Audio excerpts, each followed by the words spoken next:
इस कार्यक्रम के पुण्यार्चक हैं स्वर्गीय श्री नागराज सगरी। स्मरणार्थ Chinnas residency 32, Seshadri road, Ananda Rao circle, Bengaluru. Shrimati Shobha Nagraj Sagri, Bengaluru. पुत्री सौभाग्यवती रेखा मोहन कुमार वड़कुद्रे, दामाद श्री मोहन कुमार वड़कुद्रे, पौत्री कुमारी निकिता मोहन कुमार वड़कुद्रे, पौत्री कुमारी रचिता मोहन कुमार वड़कुद्रे, कोल्हापुर।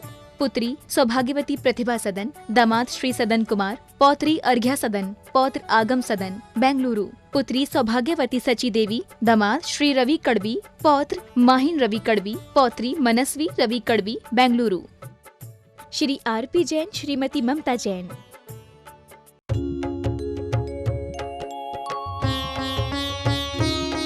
शंका समाधान।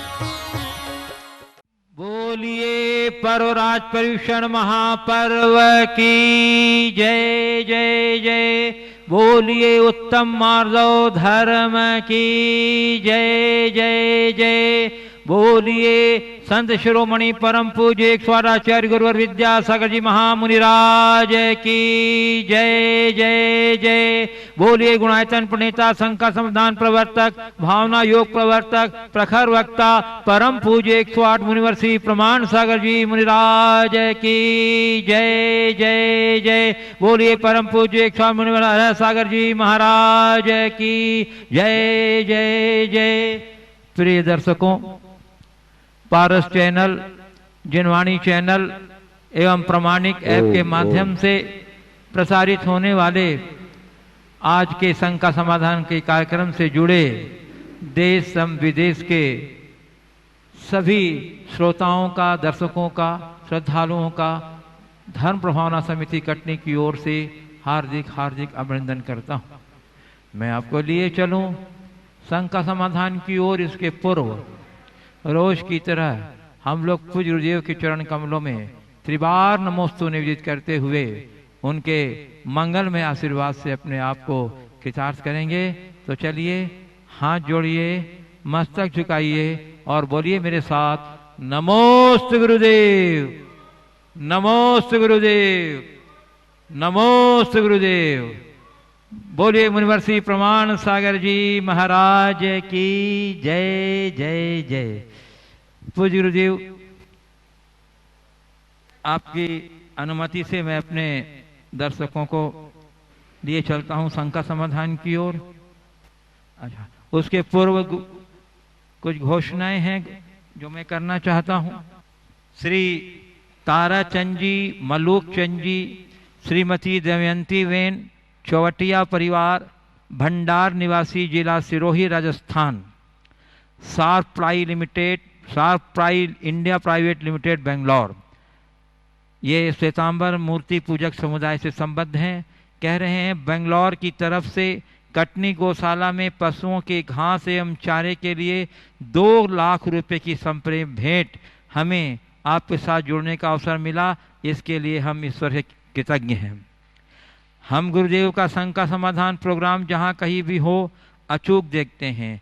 आप जिस तरह से हर कठिन से कठिन प्रश्न का समाधान दे रहे हैं गुरुदेव, आप जिस सहजता से आज के वर्तमान काल की परिस्थिति को ध्यान में रखते हुए करते हैं, हम उसके कायल हैं। आज के युग में ऐसे ज्ञानी, प्रभावशाली एवं ज्ञान के कुबेर महात्मा के सत्संग का लाभ हमें बेंगलोर बैठे बैठे मिल रहा है। इसके लिए हम ईश्वर के अत्यंत आभारी हैं। हे गुरुदेव, हम आपसे आशीर्वाद प्राप्त करना चाहेंगे कि आने वाले समय में भी ऐसे शुभ कार्य करते रहें एवं ईश्वर का और आपका आशीर्वाद हम पर, हमारे परिवार पर सतत बना रहे। नमोस्तु महाराज जी, नमोस्तु महाराज जी। देखिए, ताराचंद जी को मेरे आशीर्वाद, उनका इसी तरह धर्म भाव बना रहे। दूर बैठ कर के भी उन्होंने एक अच्छी प्रेरणा पाई है। इस प्रेरणा को अपने जीवन की एक स्थायी उपलब्धि बनाएं और अपने जीवन के परम लक्ष्य को ध्यान में रखते हुए परिवार के साथ आगे बढ़े। मेरा यही आशीर्वाद है। बंधुओं, श्री मिठाई लाल जी, नीलेश कुमार जी, रानू जैन प्रधान परिवार ने धर्म प्रभावना समिति के लिए एवं गौशाला के लिए 16,000 रुपये की राशि की प्रदान की है। श्री प्रेमचंद जी, अनिल कुमार जी, अमित कुमार जी कटारे इन्होंने धर्म प्रभावना समिति के लिए 11,000 रुपया और गौशाला के लिए 11,000 रुपये की राशि प्रदान की है। श्री पदम कुमार, पीयूष कुमार पर्व, पार्थ, केवी के परिवार, इन्होंने धर्म भावना समिति एवं गौशाला हेतु 27,000 रुपये की राशि प्रदान की है। श्रीमती शशि कांता, विपिन कुमार, इन्होंने भी तीर्थ क्षेत्र गौशाला गंज बसौदा से हैं, इन्होंने भी तीर्थ क्षेत्र गौशाला के लिए 11,000 रुपये की राशि प्रदान की है। श्री विजय कुमार नैतिक जैन, कोलकाता, इन्होंने भी तीर्थ क्षेत्र एवं गौशाला श्री विजय कुमार जी शरावगी, नैतिक जैन, कोलकाता निवासी, इन्होंने भी धर्म प्रभावना समिति एवं गौशाला हेतु 22,000 रुपये की राशि प्रदान की है। श्रीमान मुन्ना लाल जी जैन पहाड़िया एवं श्रीमती रीता जैन, पीयूष जैन, नविता जैन, पहाड़िया परिवार कोलकाता, जो यहाँ अपने मधुर स्वर में हम लोगों को पूजा में आनंदित कर रहे हैं, इन्होंने भी धर्म भावना समिति के लिए 11,000 रुपये की राशि प्रदान की है। श्री प्रेमचंद जी प्रेमी परिवार कटनी, जो हमारे धर्म प्रभावना समिति के मुख्य संयोजक हैं, इन्होंने भी 11,000 रुपया धर्म प्रभावना समिति के लिए प्रदान की है। श्री मुन्ना लाल दोबारा दिया है। Shri Mukesh Kumar ji Kirti Jain metro Delhi united trustee, इन्होंने भी धर्म प्रभावना समिति के लिए 11,000 रुपये की राशि प्रदान की है। और इसी के साथ श्रीमती पिंकी जैन, श्री पवन कुमार जैन, रोहित रोमिल जैन पनागर, इन्होंने भी 11,000 रुपये की राशि प्रदान की है। सभी दानदाताओं को बहुत बहुत साधुवाद, गुरुदेव का मंगलमय आशीर्वाद। और अब चलिए मैं अपने दर्शकों को लिए चलता हूँ शंका समाधान की ओर।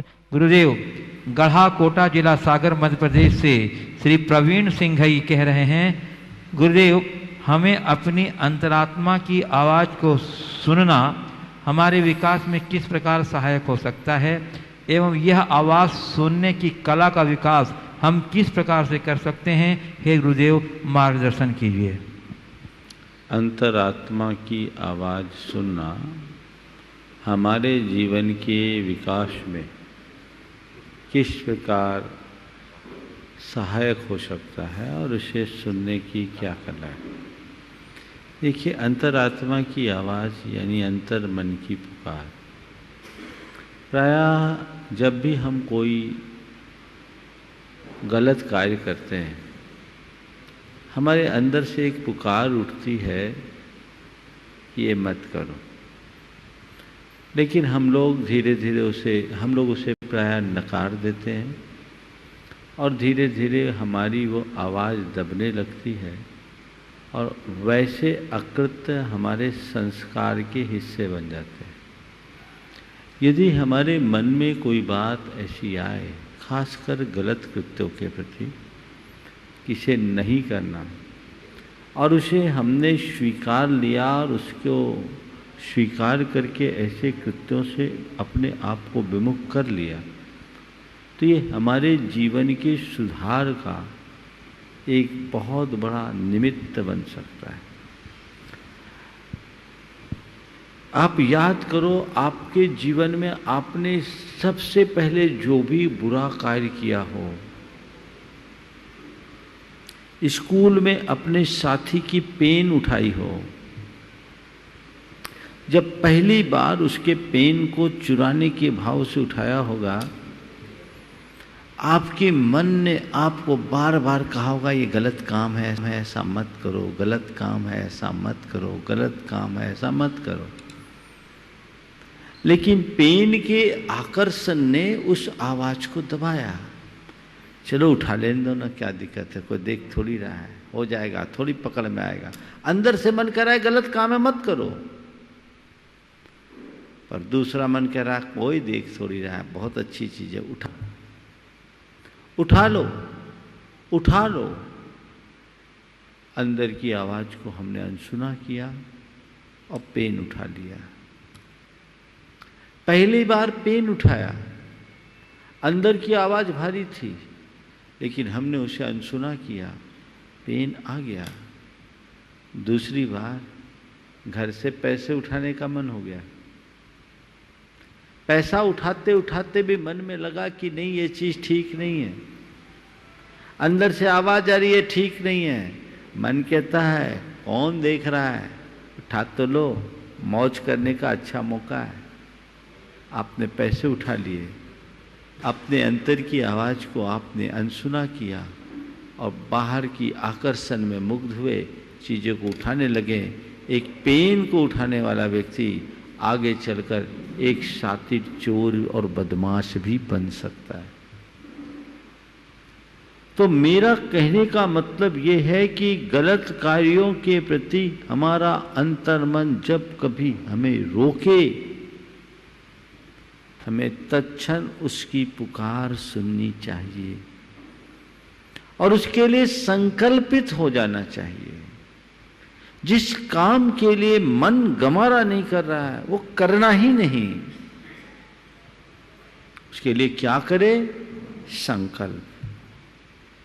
मन में आया संकल्प, अच्छे कार्य के लिए नकारात्मकता आए उसे नजरअंदाज करो, बुरे कार्य के लिए भीतर से अनुमति ना हो कतई मत करो। और यदि व्यक्ति ऐसा करने लगे तो उसके जीवन में आमूलचूल परिवर्तन आ सकता है। ये इसके जीवन के सुधार का एक बहुत अच्छा माध्यम बन सकता है। तो हमें उस तरीके से अपने आप को तैयार करना चाहिए और एक सिद्धांत बना लेना चाहिए कि जिस बात को मेरी अंतरात्मा स्वीकार न करे मुझे वो स्वप्न में भी नहीं करना है। ये हमारे जीवन के सुधार का एक बहुत अच्छा माध्यम है। पूज्य गुरुदेव, भोपाल मध्य प्रदेश से श्री अखिलेश जैन कह रहे हैं, गुरुदेव स्वामी कार्त्यानुप्रेक्षा की संस्कृत टीका एवं तत्वज्ञान तरंगिणी नामक शास्त्रों में उल्लेख है कि पंचम काल में सम्यक दृष्टियों की संख्या अधिकतम 4-5 होगी। अष्टबाहुड़ में मिथ्या दृष्टियों की वंदना का निषेध किया है, अतः हम कैसे बच सकते हैं मिथ्या दृष्टियों से? देखिए, सम्यक दृष्टि 2-4 है ना, ठीक है, पर ये तो नहीं बताया कि यही सम्यक दृष्टि है, बाकी सब मिथ्या दृष्टि है। अगर हमारी दृष्टि पवित्र है तो हम सब में सम्यक दृष्टि के दर्शन कर सकते हैं। जब हम भगवान के बिंब में भगवान का दर्शन कर सकते हैं तो जीते जागते इंसान में सम्यक्त्व का दर्शन क्यों नहीं कर सकते? सामने वाले के भीतर क्या है मुझे वो देखने की क्या कोई जरूरत नहीं। मुझे केवल ये देखने की जरूरत है कि उसके बाहर को मिथ्यात्व तो नहीं दिख रहा है, बाहर से वो पवित्र दिख रहा है कि नहीं, उसके भीतर सम्यक्त है या नहीं, सम्यक्त की झलक दिख रही कि नहीं। यदि बाहर सही है तो वो हमारे लिए स्वीकार है और वही हमारे लिए बंधनीय है। कोई ऐसा थर्मामीटर नहीं है कि हम देख ले कि ये मिथ्या दृष्टि है कि सम्यक दृष्टि है। क्रिया को हम देख सकते हैं और क्रिया और व्यवहार को देख करके हम उनके साथ अपना सर्व व्यवहार करें। भाव किसका क्या है कोई पता नहीं। आपको एक बात बताऊं आगम की, एक अभव्य मुनि से दीक्षा लेने वाला मुनि, गुरु अभव्य है और दीक्षा लेने वाला शिष्य मोक्ष जा सकता है। किसको देखकर दीक्षा ले, किससे प्रेरणा पाए? ये बाहर की मुद्रा, निर्दोष चर्या, अंतरंग का नहीं। इसलिए इन सब ग्रंथों को आप पढ़ो तो उसका आशय पकड़ो। जो ये कहा गया कि 2-4 है, इसका मतलब दुर्लभ है, उंगलियों में गिनने लायक है, नहीं है ऐसा नहीं ना। तो क्यों ना हम उन्हीं 2-4 में अपना स्थान बनाएं। और एक बात बताओ, उन्हीं आचार्य कुंद ने कहा,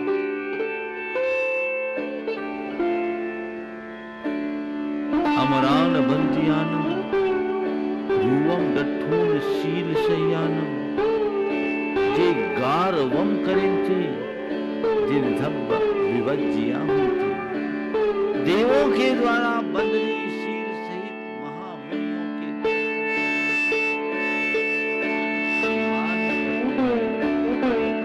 जिन धर्म से बहिर्भूत कहलाते हैं। सहजुपन्नम रूपम दठुम जो नमन नये मच्छरियो सो संजम परिवन्नो जिन धम्म विवज्जियो होती। सहज उत्पन्न यथाजात रूप को देख करके जो मासर से भरकर उनका अनादर करता है, वो संयम का प्रतिपक्षी है, जीव धर्म से बहिर्भूत है, ऐसा समझना चाहिए। तो ये सारी की सारी बातें हमें समझने लायक है। हमारे देखने में जो आए उसे हम देखें, अंदर के भावों को मापने का कोई पैमाना हमारे हाथ में नहीं। पूज्य गुरुदेव, इंदौर मध्य प्रदेश से श्रीमती सुनीता राजा बहादुर जैन कह रही हैं कि दिगंबरत्व और नग्नता में क्या अंतर है? देखिए, दिगंबरत्व और नग्नता में मौलिक अंतर है। नग्न वो है जो निवस्त्र है, दिगंबर वो है जिसने दिशाओं को अपना अंबर यानी वस्त्र बना लिया, जिसने दिशाओं को अपना वस्त्र बनाकर अपनी लज्जा, मर्यादा, संकोच सबको सुरक्षित रखा है। दिगंबरत्व में साधुता दिखती है और नग्नता में विकार। नग्नता मन का विकार है और दिगंबरत्व जीवन का श्रृंगार। दोनों को एक कभी नहीं कह सकते। कपड़ा उतार लेना मात्र दिगंबरत्व नहीं है, दिशाओं को अपना वस्त्र बनाकर जीवन को मर्यादा के साथ जीने का नाम दिगंबरत्व है। जिसमें संयमशील का आवरण हो उसका नाम दिगंबरत्व है।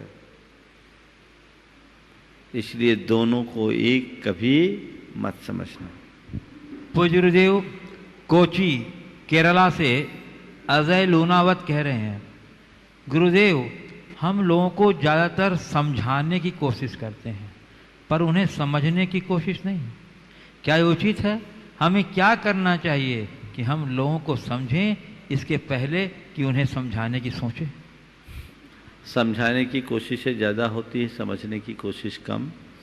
आपका पूछना है हम क्या करें कि समझें या समझाएं। मैं तो कहता हूँ जहाँ समझने की ज़रूरत है समझें, और जहाँ ऐसा लगता है कि सामने वाले को समझाना ज़रूरी है तो समझाते हैं। लेकिन अक्सर ये होता है कि लोग एक दूसरे को समझते कम हैं, समझाने का प्रयास ज़्यादा करते हैं। तो ऐसा प्रयास प्रायः हमें विफल करता है। इसलिए हमें जहाँ जैसी आवश्यकता हो वहाँ करना चाहिए। खासकर घर परिवार की बात में कहूँ, छोटे बच्चों को आप समझा सकते हैं, थोड़े वयस्क हो जाएं तो समझाने के साथ साथ उनकी भावनाओं को समझने की भी चेष्टा करनी चाहिए।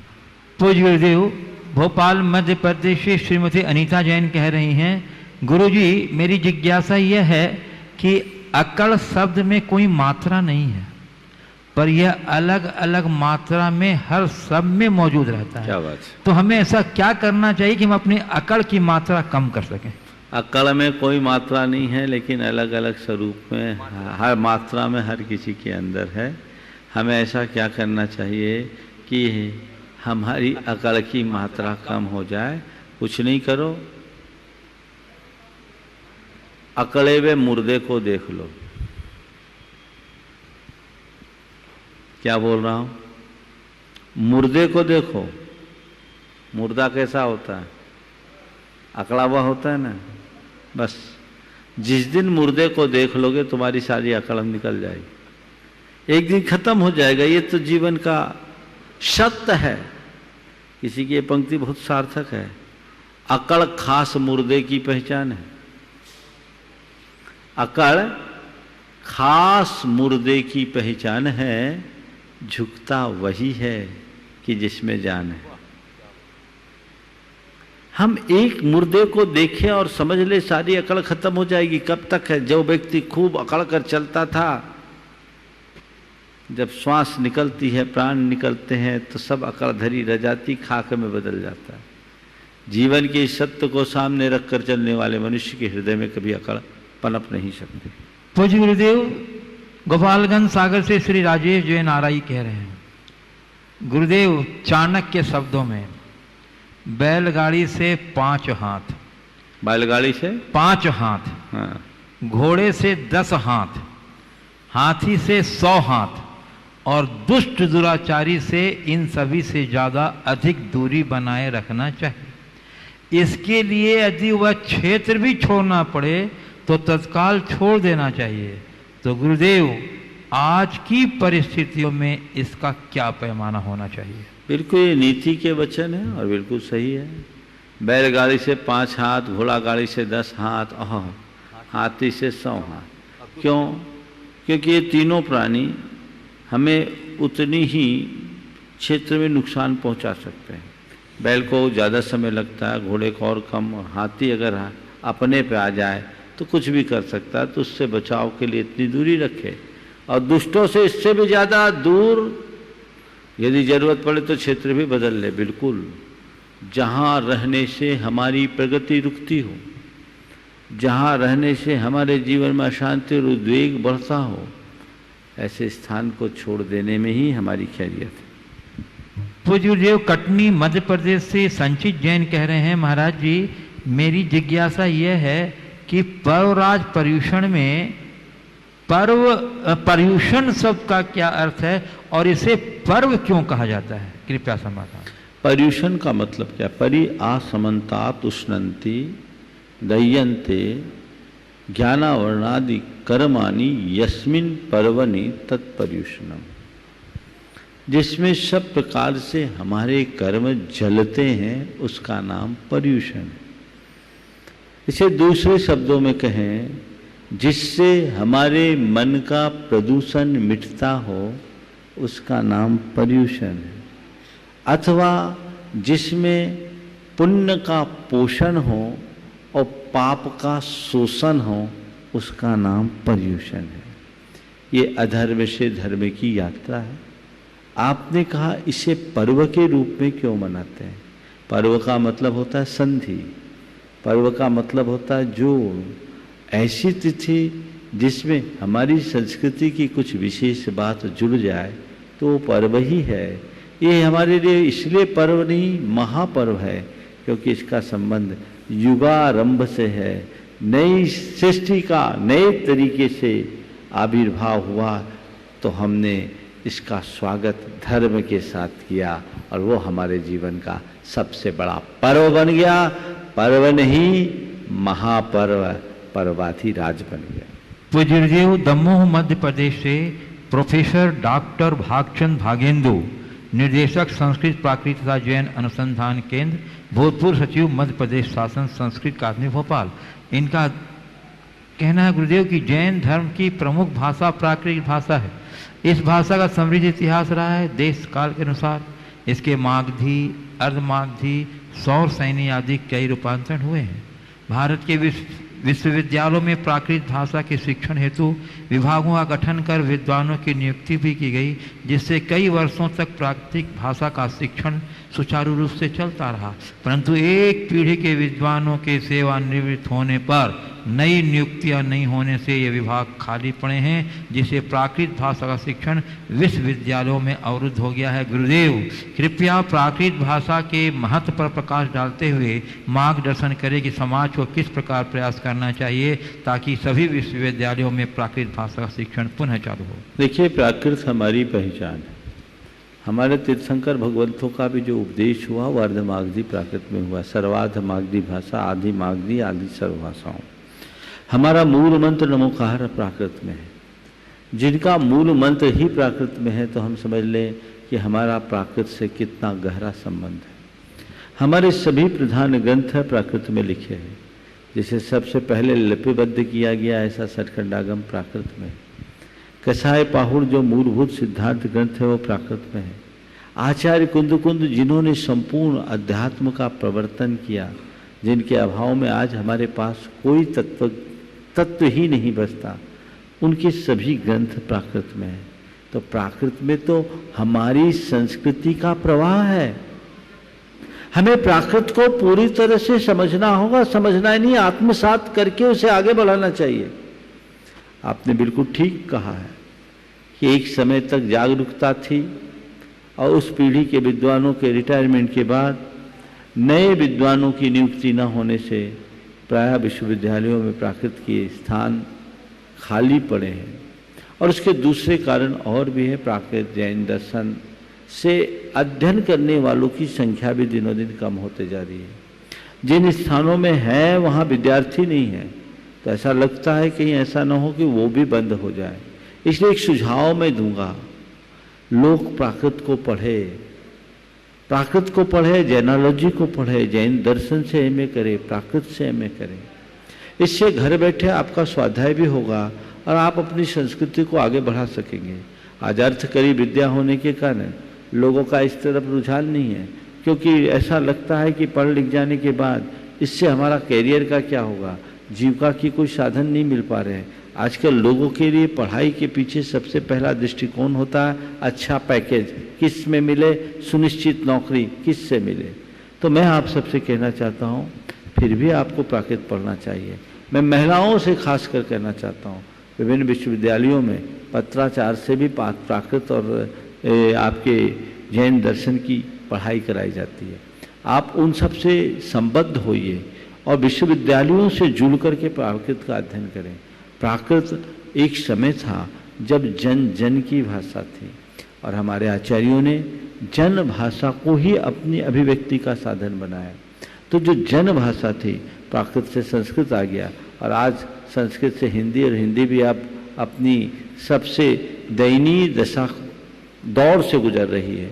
तो हमें इनमें बहुत ध्यान रखने की ज़रूरत है, एक जागरूकता का अभियान चलाने की ज़रूरत है, तभी हम सारी व्यवस्थाएं ठीक कर पाएंगे। पूज्य गुरुदेव, लंदन से श्री नितिन जी अजमेरा की माता श्री एवं अशोक जी अजमेरा पूरे परिवार की ओर से नमोस्तु करते हुए उन्होंने पूछा है गुरुदेव कि महाराज श्री क्या सहस्रनाम स्तोत्र आदिनाथ भगवान तीर्थंकर के लिए ही है या सभी तीर्थंकरों के लिए, तथा इसके पाठ का क्या महात्म्य है? ये बात है कि सहस्रनाम जो हमारे पास उपलब्ध है वो आचार्य जिनसेन द्वारा रचित आदि पुराण के आधार पर है और वो आदिनाथ भगवान की स्तुति में लिखा है, इसलिए आदिनाथ भगवान का सहस्रनाम प्रसिद्ध हो गया। पंडित आशाधर जी ने भी एक सहस्रनाम लिखा, वो भी आदिनाथ भगवान से संबद्ध होता है, लेकिन ऐसा मत समझना कि आदिनाथ ही है। आदिनाथ में 24 तीर्थंकर समाहित है और सभी तीर्थंकरों का इसमें समावेश हो जाता है। आशाधर जी ने तो सभी तीर्थंकरों के नाम उल्लेख भी किए। तो हम इस पे एक का स्मरण करें तो भी सभी का स्मरण है, ऐसा मान लेना चाहिए। सहस्रनाम तीर्थंकरों के सभी नाम होते हैं और सहस्रनाम के स्तवन से तीर्थंकरों की पूर्ण स्तुति होती है। हमारे जितने भी मांगलिक अनुष्ठान होते हैं उन अनुष्ठानों की पूर्णता सहस्रनाम पूजा से ही होती है। भगवान की पूजाओं में भी इंद्र भगवान का सहस्रनामांकित पूजन करता है। सहस्रनाम करने से, नियमित सहस्रनाम का पाठ करने से व्यक्ति का अंतराय कर्म छीन होता है, विघ्न बाधाएं दूर होती है, रुके काम आगे बढ़ते हैं। इसलिए सहस्रनाम नियमित पढ़ना चाहिए। तो गुरुदेव प्रकाश जी पाटनी अजमेर राजस्थान से कह रहे हैं जी, गुरुदेव नमोस्तु। आचार्य श्री की दूरदृष्टि, प्रेरणा व मजबूत योजना से 24 अगस्त 2015 को जयपुर राजस्थान से धर्म बचाओ आंदोलन के शंखनाद से पूरे विश्व के जैन आगे बढ़ें व आंदोलन को सफल बनाया। गुरुवार अब मिशन धर्म बढ़ाओ के प्रथम चरण में आपके मार्गदर्शन व सकारात्मक परिकल्पना के आधार पर जैन जनगणना का कार्य माननीय प्रदीप सिंह जी कासलीवाल व उनके सहयोगियों द्वारा योजनाबद्ध तरीके से करवाया जा रहा है। महाराष्ट्र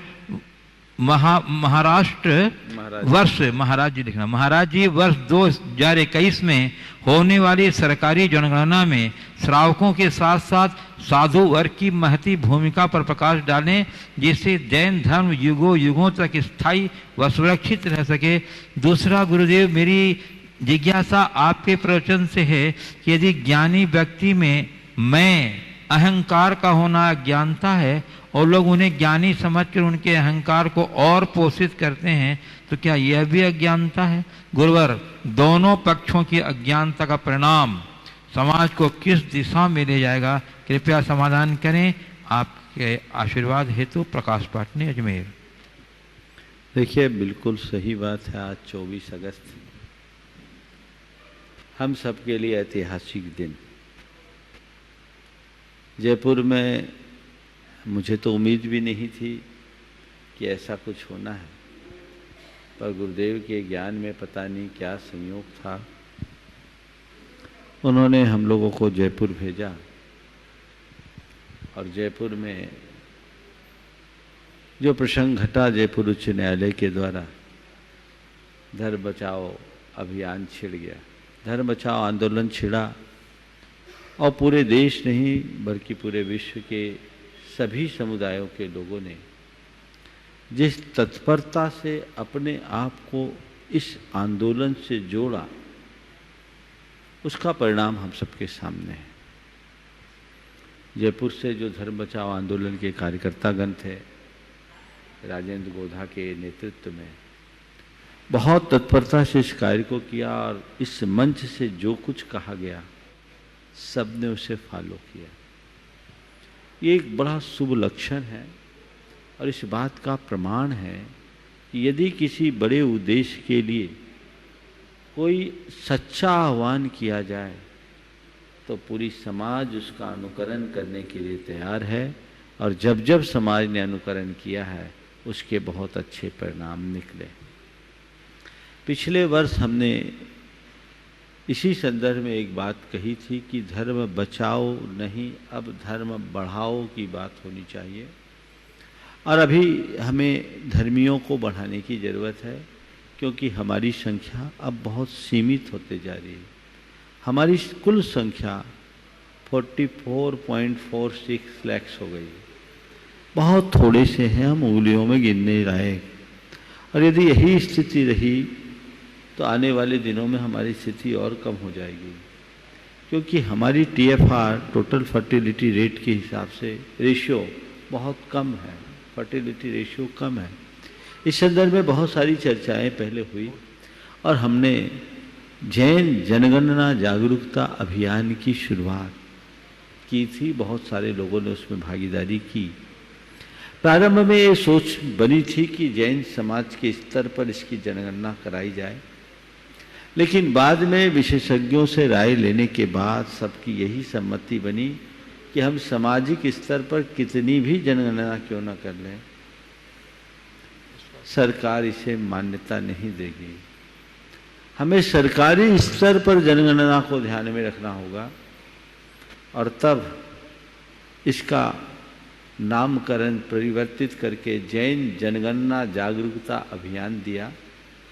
प्रदीप सिंह जी कासलीवाल को इसका नेतृत्व दिया गया, वो इस कार्य को आगे बढ़ा रहे। लक्ष्य तो यही था कि इस वर्ष के पर्यूषण से हम इस अभियान को गति दें, पर कोरोना के संकट को देखते हुए लगता नहीं है कि 2021 में जनगणना शुरू हो पाएगी।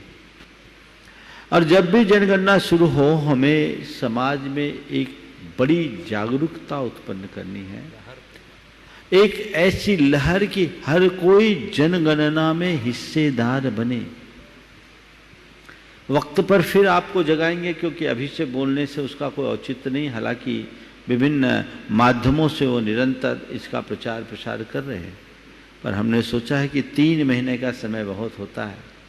आप 3 महीने में पूरे देश में एक लहर उत्पन्न कर दे कि हर कोई जनगणना में हिस्सेदार बने।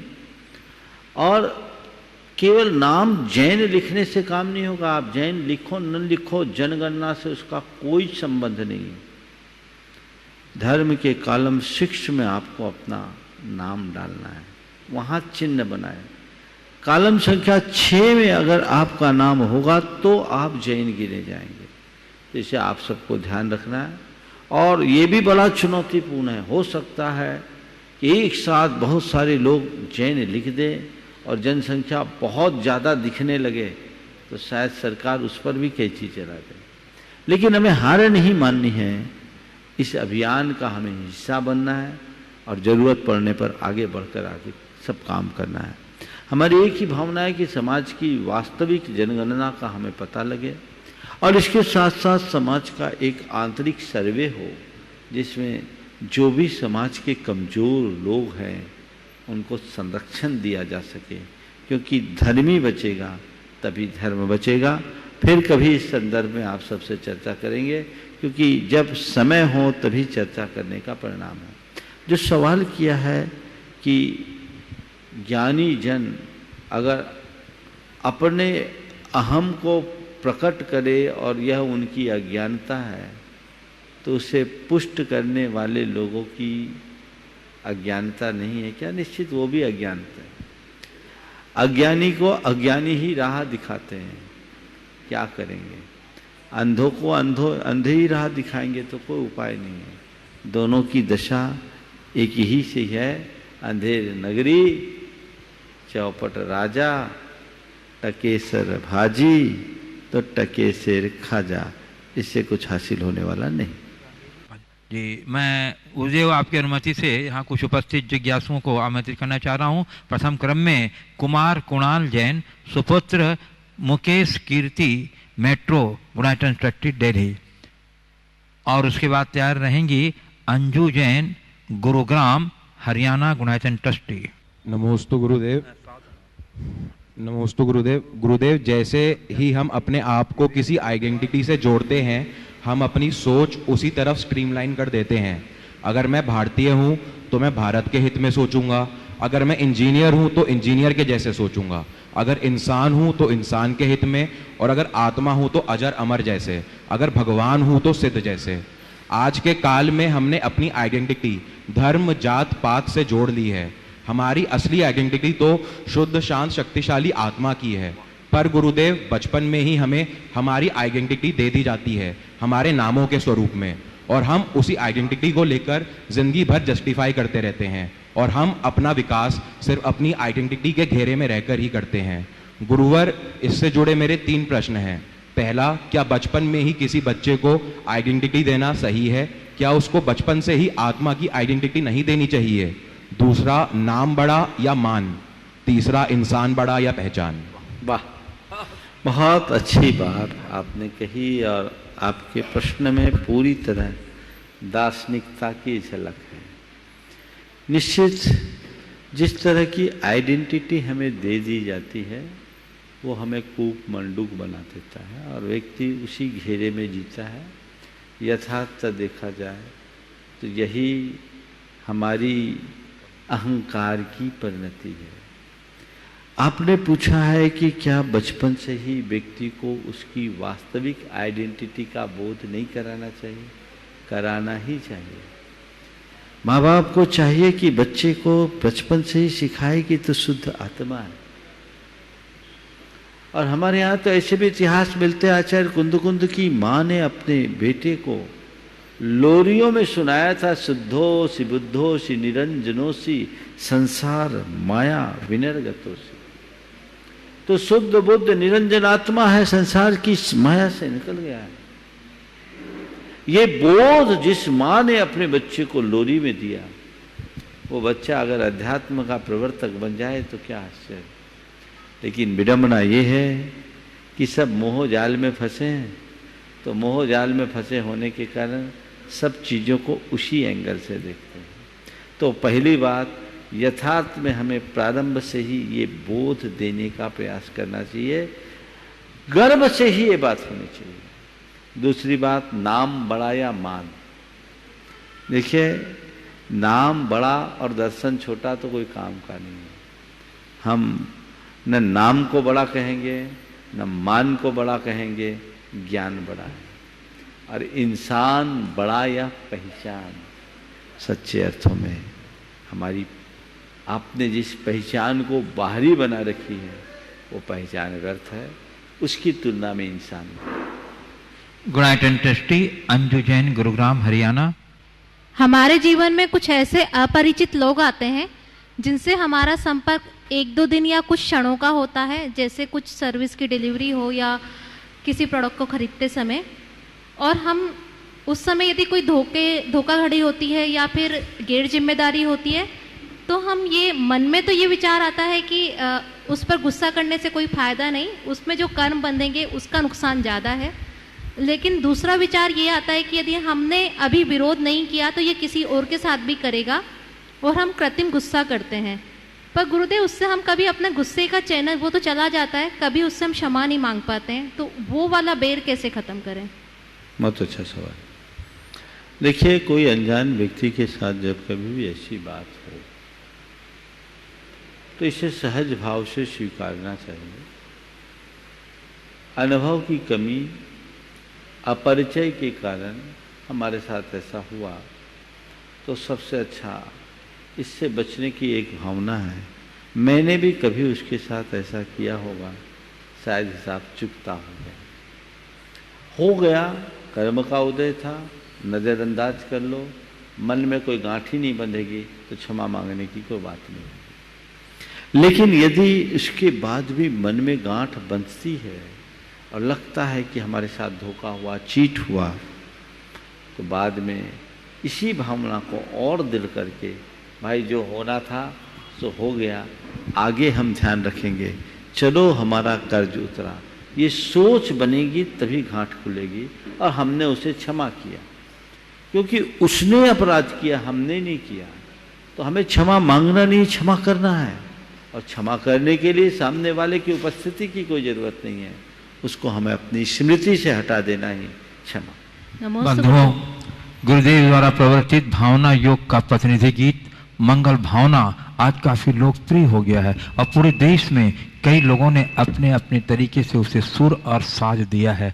परंतु आज हमारे यहाँ उपस्थित हैं श्री सुनील रांघेलिया जो कटनी के हैं। इन्होंने विशेष बांसुरी की सहायता श्री मुरली नागराज जबलपुर और गायिका के रूप में डॉक्टर तापसी नागराज जबलपुर को लेकर के एक बहुत सुंदर प्रस्तुति की है मंगल भावना की, मंगल गीत के रूप में, और आज उसका लॉन्च होगा जिसका कि वह यहाँ प्रदर्शन करेंगे। मैं आमंत्रित कर रहा हूँ सुनील रांघेलिया और उनके सहयोगियों को कि वे आकर के अपना परिचय देते हुए आज उसकी प्रस्तुति यहाँ करें।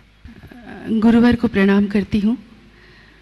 मैं डॉक्टर तापसी नागराज जबलपुर से आई हूँ। संगीत आप ये कह सकते हैं मेरी ज़िंदगी है, संगीत के बिना मैं कुछ सोच नहीं पाती हूँ। जबलपुर में एक कॉलेज में मैं पढ़ाती हूँ और मैं धन्यवाद कहूँगी सुनील भैया को, सुनील रांधेलिया जी को, और गुरुदेव का आशीर्वाद मुझे मिला कि मैंने इस गीत को गाया, जिसको गाते हुए मैं आपको बता नहीं सकती कि मेरे अंदर क्या भाव उत्पन्न हुए। और मेरे साथ में मेरे पति श्री मुरलीधर नागराज जी हैं जो बांसुरी पे हैं, और आज मैं इस गीत से ये जो गाने बने हैं इसका उद्घाटन कर रही हूँ। सुनील भैया आप कुछ कहेंगे? Track please.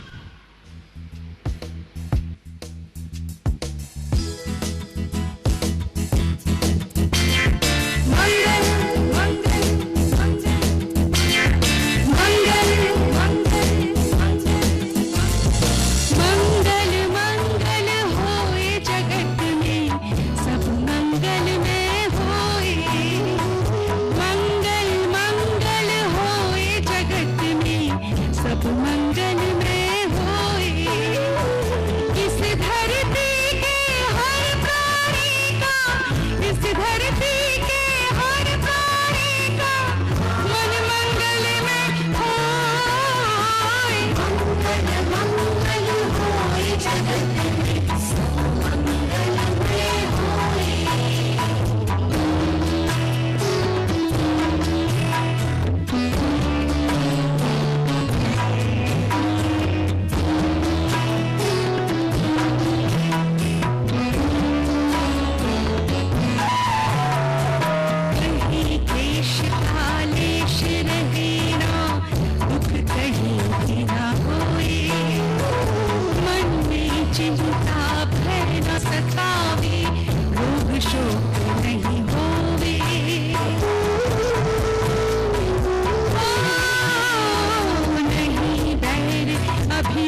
मंगल होवे, राग देश का मोह मिट जाए, आत्म निर्मल होए।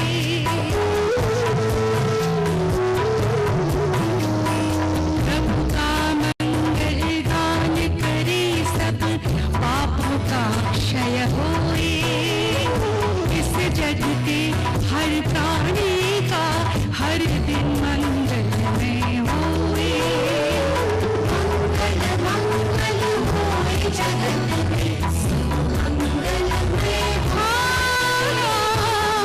मंगल मंगल होए जगत में, मंगलमय होए।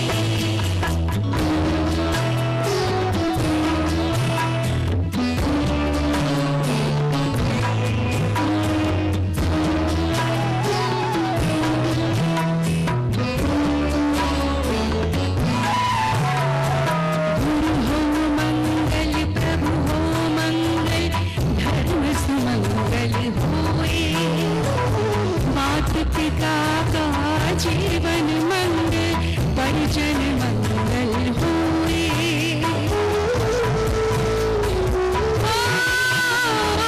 जन का मंगल, गण का मंगल, वन का मंगल होए। राजा प्रजा सभी का मंगल, धराधर में होए। मंगल मंगल होए जगत में, मंगलमय होए। मंगल मंगल होए जगत में, मंगलमय होए।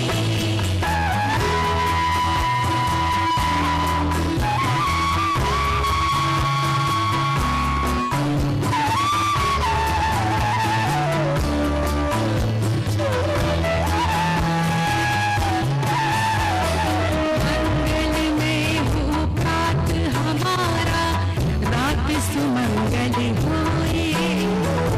जीवन के हर पल हर क्षण की बात सुमंगल होए।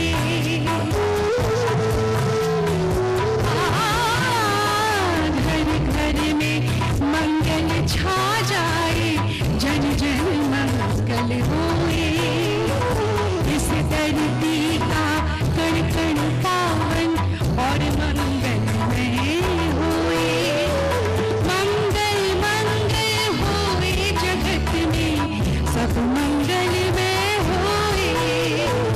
मंगल मंगल होए जगत में, सब मंगलमय होए। इस धरती के हर प्राणी का, इस धरती के हर प्राणी का मन मंगलमय होए। मंगल मंगल होए जगत में, सब मंगलमय होए। मंगल मंगल होए जगत में, सब मंगलमय होए। ओ मंगल मंगल होए जगत में, सब मंगलमय होए। मंगल मंगल होए जगत में, सब मंगलमय होए। जोरदार कथक ध्वनि से अभिनंदन कीजिए बंधु। और मैं आमंत्रित कर रहा हूँ कटनी समाज के अध्यक्ष श्री संतोष जी मालगुजार को सब और जग में मंगल बढ़े, टले अमंगल भाव, है प्रमाण की भावना। सब में हो सद्भाव। धन्यवाद। श्री संतोष कुमार जी मालगुजार, अध्यक्ष जैन पंचायत कटनी, श्री प्रेमचंद जी प्रेमी कटनी धर्म प्रवाह समिति के मुख्य संयोजक और श्री सेठ सुभाष जी निदेशक धर्म प्रवाह समिति, हमारे श्री सुनील जी नांगेलिया, मुरली जी नागराज जबलपुर और गायिका डॉक्टर तापसी नागराज जबलपुर का भावभीना स्वागत करें बंधु। बहुत ही सुंदर प्रस्तुति, भावना, योग की प्रतिनिधि गीत, मंगल भावना का जो उन्होंने स्वर दिया है और जो साज दिया है और इसमें साथ में धर्म भावना समिति के महामंत्री श्री प्रमोद जी कक्का को भी मैं आमंत्रित कर रहा हूं कि वे भी हमारे इन उत्साही और गुरु भक्त लोगों का सम्मान करें। ये हम जितना भी सम्मान करें कम है। और करतल ध्वनि सम्मान कर दीजिए बंधु, अभी तो ऐसा स्थिति है। और गुरुदेव से मैं निवेदन करूंगा कि आप अपने आशीर्वचनों से उनको जरूर उपकृत करें। गुरुदेव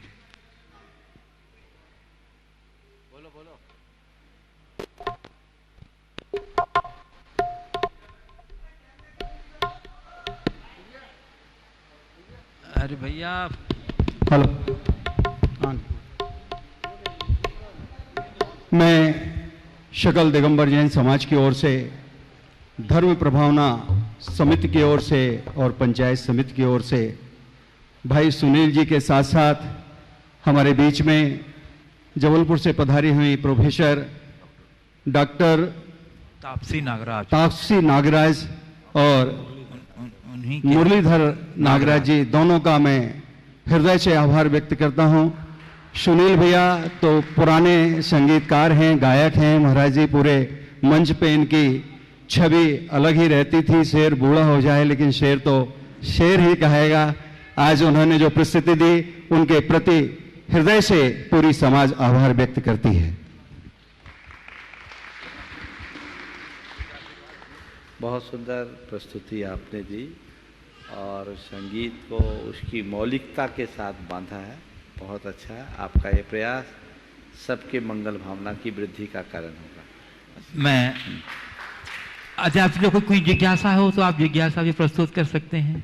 कोई प्रश्न पूछना? कोई प्रश्न आप लोग में से किन्हीं को कुछ पूछना हो तो सादर आपको स्वागत है। आपके प्रश्न का हम स्वागत करेंगे।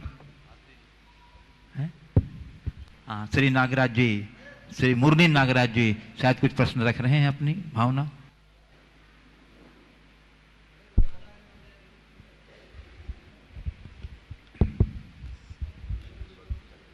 आचार्य गुरुवर को सादर प्रणाम और यहाँ बैठे सभी भक्तजनों को जय जिनेंद्र। हमारी अभिलाषा ये है कि ये जीवन जो है ये संगीत के साथ और प्रभु की आराधना के साथ बीते और हमें आप ये आशीर्वाद दें कि हम अपने सभी कामों में ईमानदारी से और सफलता के साथ काम करें। चलिए, और मैं आमंत्रित कर रहा हूँ, कुछ बोल रही हैं? हाँ, श्रीमती डॉक्टर तापसी नागराज जी बोल रही हैं। गुरुवर के आशीर्वाद से मुझे ये गाना गाने का सौभाग्य मिला। मैं बहुत सौभाग्यशाली हूँ कि मुझे इस गीत को गाने का अवसर मिला। उसके लिए बहुत बहुत धन्यवाद। बहुत बहुत धन्यवाद डॉक्टर तापसी जी। सुनील, हाँ, सुनील जी कुछ बोल रहे हैं। गुरुवर के चरणों में नमस्ते। ये मेरे जीवन का बहुत सौभाग्यशाली क्षण है कि मुझे मंगल गीत को स्वर देने का अवसर मिला। बहुत बहुत धन्यवाद। हम आपकी भावना का समादर करते हैं और उज्जवल भविष्य की कामना करते हैं। और इसी साथ मैं आमंत्रित कर रहा हूँ Shrimati Kirti Mukesh, metro dairy united trustee, जो अपने मत प्रश्न रखेंगी। यहाँ मैं आमंत्रित कर रहा हूँ श्रीमती संगीता अनिल कुमार कटनी। गुरुदेव के चरणों में नमोस्तु नमोस्तु नमोस्तु। आचार्य श्री विद्यासागर पारमार्थिक ट्रस्ट लंदन यूके से सभी ट्रस्टी एवं भक्तों की ओर से कोटिशा नमोस्तु।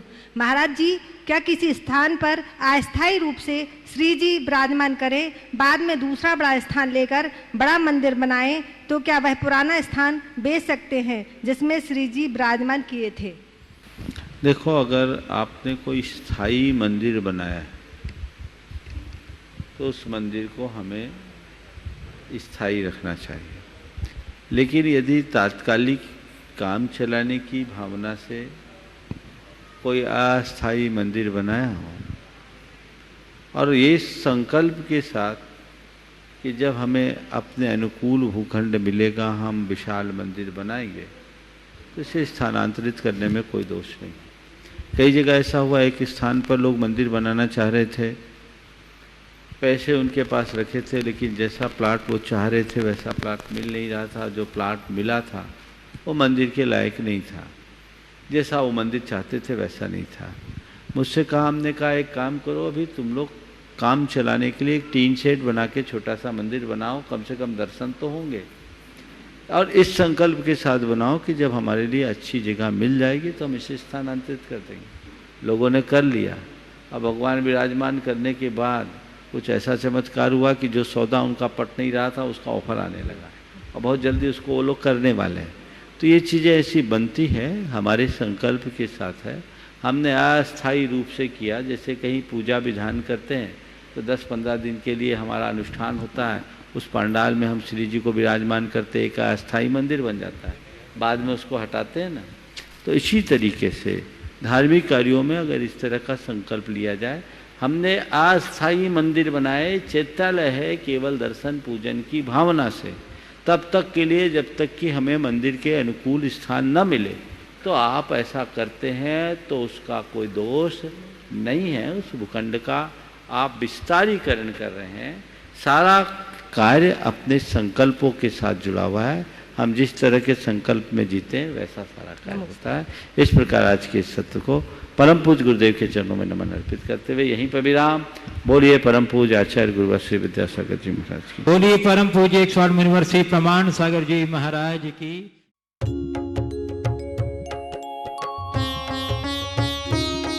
शंका समाधान। इस कार्यक्रम के पुण्यार्चक थे स्वर्गीय श्री नागराज सगरी, स्मरणार्थ Chinnas residency 32, Seshadri road, Ananda Rao circle, Bengaluru, Shrimati Shobha Nagraj Sagri, Bengaluru. पुत्री सौभाग्यवती रेखा मोहन कुमार वड़कुद्रे, दामाद श्री मोहन कुमार वड़कुद्रे, पौत्री कुमारी निकिता मोहन कुमार वड़कुद्रे, पौत्री कुमारी रचिता मोहन कुमार वड़कुद्रे, कोल्हापुर। पुत्री सौभाग्यवती प्रतिभा सदन, दामाद श्री सदन कुमार, पौत्री अर्घ्या सदन, पौत्र आगम सदन, बेंगलुरु। पुत्री सौभाग्यवती सची देवी, दामाद श्री रवि कड़बी, पौत्र माहिन रवि कड़बी, पौत्री मनस्वी रवि कड़बी, बेंगलुरु। श्री आर.पी. जैन, श्रीमती ममता जैन,